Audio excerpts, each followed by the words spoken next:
এই মানু ওই ৭১ টিভি ইন্টারভিউ নেওয়ার আগে হেবাটার এক কাপ কফি দিয়েছে আপনাদের নেন। কফি সাধারণ কফি দেছে? এই রেস্টুরেন্টে একটাই পাওয়া যায় কফি, একটু দাম বেশি। দাম বেশি দিয়ে আমার কাম কি? দেবে তো হেরা না।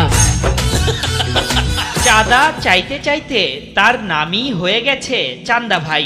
কখনো পৌরসভার টোলের নামে চাঁদা, রাজনৈতিক দলের কার্যকলাপ কিংবা বিতর্কিত বিষয় নিয়ে প্রতিনিয়ত লাখ লাখ মানুষ সোশ্যাল মিডিয়ায় তাকে দেখছে। কিন্তু কেন এত টাকা চাঁদা নেন চান্দা ভাই? কি করেন এত টাকা দিয়ে? কাল রাইতে একটা ভিডিও দেখছি। ওমা ভিডিওর মধ্যে দেখি কি বিশ্বের বলে সবচেয়ে বিখ্যাত কফিটা ওই যে একটা বেজিতে বলে মলত্যাগ করে না, হেয়ে দিয়ে বানায়। ওমা ও দেখি আমার আইছে বমি। ও মানে খায় মল দিয়ে কফি বানায়, ও মানে খায়। আমার বমিতে বেটা।